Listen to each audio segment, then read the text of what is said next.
कहानी के स्टार्ट में हमें दिखाया जाता है कि चार दोस्त जो पार्टी में होते हैं, जिसमें एक ऐसी लड़की भी होती है जिसका नाम जेमा होता है। वो चारों दोस्त एक दूसरे से वादा करते हैं कि ये पूरी जिंदगी साथ रहेंगे और खूब मस्ती करेंगे, एंजॉय करेंगे। और तभी यहाँ इनका एक और दोस्त आ जाता है जो पार्टी में ड्रग्स देता है और उसके बाद वो पार्टी शुरू कर देते हैं। और तभी टेबल पर रखी हुई पिक्चर्स एक लड़का उठा लेता है जिसका नाम फिलिक्स होता है। वो जेमा को पसंद करता है लेकिन उसे कभी नहीं बता पाता। और तभी फिलिक्स का दोस्त उसके पास आता है और कहता है कि जाओ और जेमा को बता दो कि तुम उसे पसंद करते हो और उससे शादी करना चाहते हो। लेकिन फिलिक्स काफी डरा हुआ था, इसलिए वो ऐसा करने से मना कर देता है। तभी फिलिक्स का दोस्त उसे ड्रग्स देता है और नशे में फिलिक्स जेमा के पास जाता है और उसे बता ही देता है कि मैं तुम्हें पसंद करता हूँ। लेकिन वो लड़की ये सुनकर कहती है कि मैं तुम्हारे लिए ऐसा नहीं सोचती, तुम एक अच्छे लड़के हो, तुम्हें मुझसे भी एक अच्छी लड़की मिल जाएगी। ये सुनकर फिलिक्स का दिल टूट जाता है और वो वहाँ से चला जाता है। और बाकी सभी लोग ट्रूथ और डेयर नाम की गेम खेलने लगते हैं, यानी कि ट्रूथ को चुनकर कोई सच बोलना होता है और डेयर को चुनकर कोई काम करना होता है। तभी जेमा की दोस्त एक बोतल को घुमाती है जो फिलिक्स पर आकर रुकती है। ट्रूथ और डेयर में से किसी एक को चुनने का कहती है। यहाँ फिलिक्स ट्रूथ को चुनता है। अब क्योंकि जेमा की फ्रेंड जेनी फिलिक्स से पूछती है कि अगर तुम्हें पूरे दिन के लिए किसी एक लड़की को चुनना पड़े जिसके साथ तुम टाइम गुजार सकते हो तो तुम किसको चुनोगे। उसे एक कागज का टुकड़ा देकर कहती है ये टुकड़ा उस लड़की पर रख दो जिसको तुम चुनना चाहते हो। फिलिक्स उठता है और वो कागज का टुकड़ा जेमा पर रख देता है। ये सब देखकर जेमा के दोस्त को बिल्कुल भी अच्छा नहीं लगा, उसे काफी गुस्सा आता है। वो उठकर फिलिक्स के मुंह पर जोर से मुक्का मारता है जिस वजह से फिलिक्स को काफी शर्मिंदगी होती है और वो वहाँ से चला जाता है। और फिर हमें कुछ सालों बाद जेमा और उसके दोस्तों को पार्टी में जाते हुए दिखाया जाता है। वो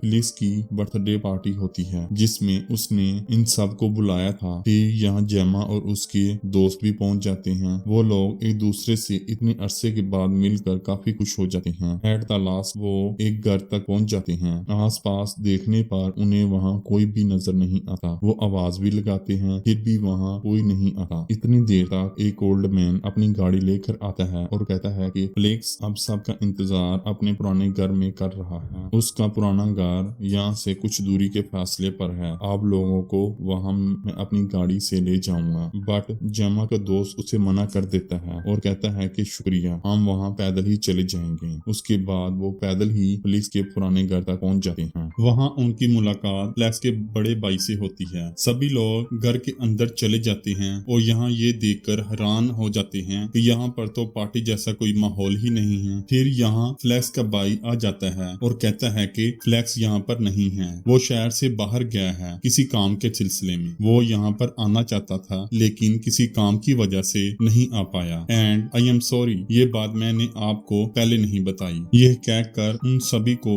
वाइन यानी कि शराब पीने के लिए देता है। अब यहाँ हैरियत वाली बात ये होती है कि वो जिस जगह पर रुके हैं वहाँ ना तो कोई गाड़ी थी, ना रेलवे स्टेशन और ना ही कोई पुलिस स्टेशन था। जेमा का दोस्त फ्लैक्स के भाई से पूछता है कि तुम यहाँ क्या करते हो। फ्लिक्स का भाई बताता है कि वो आर्मी में है और फिलहाल छुट्टियों पर है। अब वो सारे दोस्त वाइन के नशे में थे, मासवाए जेमा और उसकी दोस्त जेनी के। अब यहाँ फ्लिक्स का दोस्त कहता है कि आओ चलो हम सब गुब्बारों से खेलते हैं। लेकिन फ्लिक्स का भाई कहता है कि मेरे पास इससे भी अच्छी चीज है खेलने के लिए, हम ट्रूथ और डेयर नाम की गेम खेलते हैं। तब ही फ्लेक्स का भाई बोतल घुमाता है जो जेनी पर आकर रुकती है। वो ट्रूथ और डेयर में से डेयर को सिलेक्ट करती है जिसको जेमा के गले लगने का डेयर दिया जाता है और वो अपना डेयर पूरा कर भी लेती है। बोतल फिर से घुमाई जाती है। इस बार बोतल जेमा पर आकर रुकती है जिस पर वो ट्रूथ चुनती है। जिस पर उसका दोस्त पूछता है क्या तुम मुझसे शादी करोगी, जिस पर जेमा मना कर देती है। अगली बार फ्लिक्स का भाई बोतल फिर से घुमाता है। अब की बार बोतल उसके खुद पर आकर रुकती है। वो ट्रूथ को चूज करता है और कहता है कि मेरा भाई फ्लिक्स शहर से बाहर नहीं गया। दरअसल बात ये है कि उसने खुदकुशी कर ली है और उसकी इस बात पर किसी को भी यकीन नहीं आता और फ्लिक्स के भाई को कहते हैं कि आप मजाक क्यों कर रहे हैं। जिस पर फ्लिक्स का भाई कहता है कि मैं कोई मजाक नहीं कर रहा, उसने इस घर की छत से लटक कर अपनी जान दे दी और हमारी फैमिली में खुदकुशी करना शर्मिंदगी का बाइस है। यही वजह है कि मैंने किसी को नहीं बताया कि फ्लिक्स फ्लिक्स ने खुदकुशी कर ली है और वो मर चुका है। ये सुनकर जेमा का दोस्त उससे पूछता है कि अगर फ्लिक्स मर चुका है तो तुमने हमें यहाँ क्यों बुलाया है? जिस पर फ्लिक्स का भाई कहता है कि मैं सच्चाई जानना चाहता हूँ कि आखिर उस रात क्या हुआ था जब तुम सब लोग ट्रूथ और डेयर नाम की गेम खेल रहे थे। यही कोई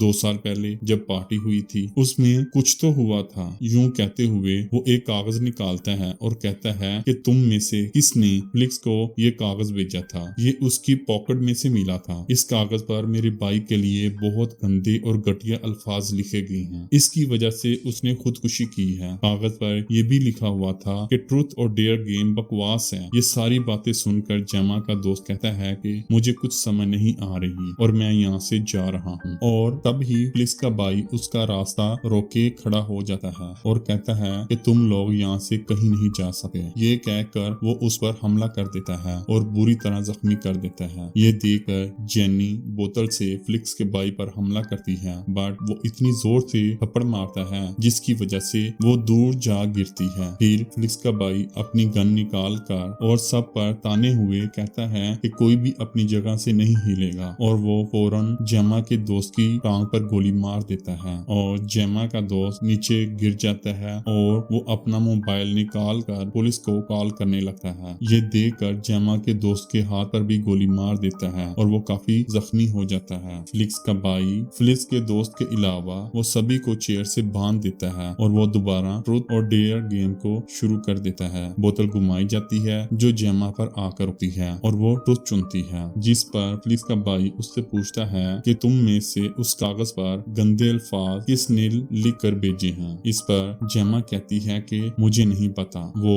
उसे जोर से थप्पड़ मारता है और फिर से पूछता है। इस बार जेमा अपने सबसे करीबी दोस्त का नाम लेती है जिसने जेमा को शायद यही पूछा था। ये सुनकर जेमा का दोस्त साफ साफ इनकार कर देता है कि नहीं, मैंने ये नहीं भेजे। इसके बाद दोबारा बोतल घुमाता है। इस बार ये बोतल जेमा के दोस्त पर आकर रुकती है और वो डेयर चुनता है और फिर डेयर को पूरा करने के लिए फ्लिक्स का भाई एक टेबल लाता है जिस पर 2 जार रखे हुए थे। एक में पानी होता है और दूसरे में तेजाब था। जेमा को नीचे लटा देता है और उसके मुंह में पाइप लगा देता है और फिर वो जेमा की दोस्त को कहता है कि दोनों जार में से किसी एक को चुनो। वो एक जार को चुनता है जिसमें पानी था और जेमा की जान बच जाती है। इसके बाद फ्लिक्स का भाई फिर से बोतल घुमाता है। इस बार जेनी पर बोतल आकर रुकती है और वो ट्रूथ को चुनती है। तब फ्लिक्स का भाई उसको कहता है कि तुमने अपने दोस्तों में से किसी एक को टेस्ट देने के लिए चुनना होगा, लेकिन वो मना कर देती है। इस पर फ्लिक्स का भाई उसको कहता है कि अगर तुमने किसी को भी नहीं चुना तो तुम्हें खुद ये टेस्ट देना होगा। ये सुनकर जेनी डरती हुई जेमा के दोस्त का नाम ले देती है। तब उसे भी लटाकर उसके मुंह में पाइप लगा देता है। जेमा के दोस्त को जार को चुनने के लिए कहता है। जेमा का दोस्त जिस जार को चुनता है वो तेजाब का जार होता है। फ्लिक्स का भाई उस जार को चला देता है जिसकी वजह से जेमा के दोस्त की बहुत बुरी तरह से मौत हो जाती है। इस दफा दोबारा फिर बोतल घुमाई जाती है, लेकिन तब ही बाहर जेमा का एक और दोस्त आ जाता है और फ्लिक्स का भाई बाहर जाता है और पूछता है कि तुम अंदर क्यों नहीं आए, अब आ जाओ। जिस पर वो कहता है कि नहीं, मैं अभी नहीं आ सकता, मैं फिर कभी आऊंगा। फ्लिक्स का भाई उस पर हमला कर देता है। तब ही जेमा का दोस्त फ्लिक्स के भाई की आंखों में स्प्रे मार देता है। वो यहाँ से भागने की कोशिश करता है, लेकिन उसे पकड़कर उसके बाजू ही तोड़ देता है और फिर वो अपनी गन में 3 गोलियां डालकर और उसे घुमाकर अपने दोस्त को देता है और कहता है कि मुझे नहीं पता इस बार गोली चल जाएगी कि तुम एक बार घुमाकर दोस्त को गोली मारोगे और दूसरी बार मुझे गोली मारोगे। वो जेमा के दोस्त की तरफ गन करके गोली मार देता है और बदकिस्मती से उसे गोली लग जाती है और उसकी मौत हो जाती है और वो इस वजह से काफी घबरा चुका था। ये देखकर फ्लिक्स का भाई उस पर हंसता है। अंदर जेमा अपने हाथ खोल लेती है और वहाँ से भाग जाती है। वो उस घर में आ जाती है जहाँ पर वो पहले रुके थे। वो घर के अंदर जाकर मदद मांगती है, लेकिन वहाँ पर कोई भी नहीं था। ऊपर जाकर वो देखती है कि फ्लिक्स अभी जिंदा है। वो बेड पर है क्योंकि उसे लकवा हो गया है, जिससे वो बस अपनी आंखें घुमा सकता है और एक फिंगर हिला सकता है। जेमा उसे देखकर ये कहती है कि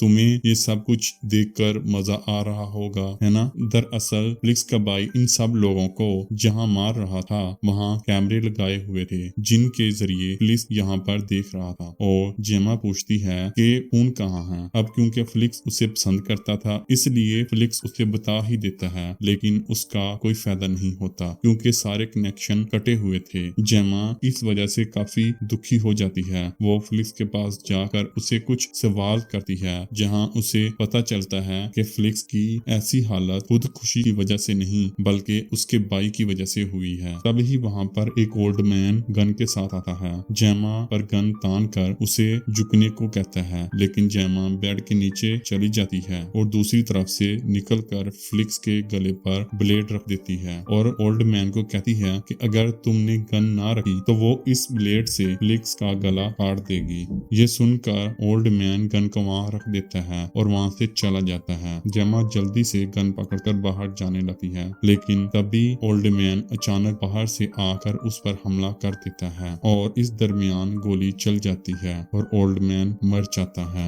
इतनी देर में फ्लिक्स का भाई यहाँ पर पहुंच चुका था और वो इस जगह पर जेमा को ढूंढने लगता है और दूसरी तरफ जेनी अपने हाथ खोल चुकी है और वो फ्लिक्स के दोस्त से सिगरेट मांगती है। तो फ्लिक्स का दोस्त जैसे ही उसे सिगरेट देता है वो उसकी फिंगर काट देती है। ये देखकर फ्लिक्स का दोस्त उसे मारता है, लेकिन हाथ खुलने की वजह से जेनी उसे धक्का देती है जिसकी वजह से उसका पाँव बोतल पर आने की वजह से वो फिसल जाता है और वो गिर जाता है और गिरते ही उसकी मौत हो जाती है। जिसके बाद जेनी खुद को और जेमा के दोस्त को भी खोल देती है। उधर जेमा जब गन लेकर नीचे जाती है जहां उसे फ्लिक्स का भाई मिल जाता है, वो उस पर गोलियां चलाती है, लेकिन एक भी गोली उसे नहीं लगती और वो बच जाता है। अब फ्लिक्स का भाई जेमा को मारकर और फ्लिक्स को लेकर अपने पुराने उस घर में आ जाता है जहां पर जेनी और बाकी सब थे। अंदर आने के बाद फ्लिक्स का भाई देखता है कि जेनी और उसका दोस्त अब खुलकर आजाद हो चुके हैं। जेनी उसके भाई पर गोली चलाती है और वो गोली उसके कंधे पर लगती है और वो नीचे गिर जाता है। उसके पास जाकर जैसे ही उसे गोली मारने लगती है तभी वो चाकू जेनी को मार देता है जिससे जेनी का निशाना छूट जाता है। अब वो दर्द की वजह से तड़पने लगती है, लेकिन वो किसी तरह से चाकू निकाल लेती है। बट फ्लिक्स का भाई उसका गला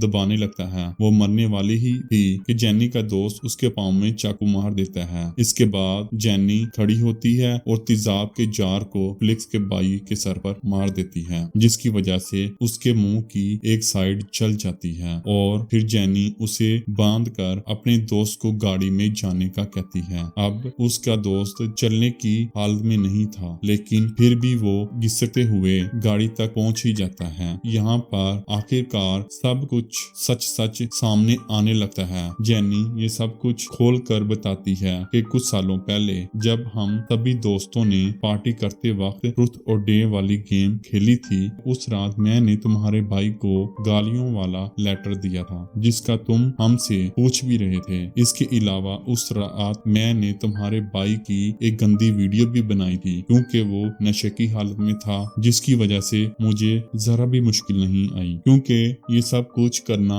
मुझे एक मजाक लगा था। बहुत मजा आता था। ये सब कुछ मेरे लिए बस एक मजाक था और वाकई ही मुझे बहुत ही मजा दिया था। अब उस रात के बाद ये सब कुछ नॉर्मल ही रहा। इन सब लोगों को ये लग रहा था कि फ्लिक्स ने सब दोस्तों के साथ मजाक किया और अपनी बेइज्जती की वजह से अपनी जान लेने की कोशिश की, लेकिन ऐसा बिल्कुल भी नहीं था। वो सब तो एक मजाक था जैसे बहुत से दोस्त आपस में कर ही लेते हैं। लेकिन मसला तो तब बना जब जेनी ने कुछ पैसे हासिल करने के लिए फ्लिक्स को वो ही गंदी वीडियो सेंड कर दी जिसके बारे में वो नहीं जानता था और बदले में ब्लैकमेल करते हुए कहा मुझे कुछ पैसे दो वरना मैं तुम्हारी ये वीडियो इंटरनेट पर डाल दूंगी और तुम्हारे भाई को भी सेंड कर दूंगी। और इसी वजह से फ्लिक्स ने खुद को मारने की कोशिश की क्योंकि वो एक अमीर और फेमस फैमिली से था। वो नहीं चाहता था कि उसके बारे में ये बात उसके भाई को पता चले। वो अपने भाई से काफी डरता था। फ्लिक्स नहीं चाहता था उसके बारे में लोग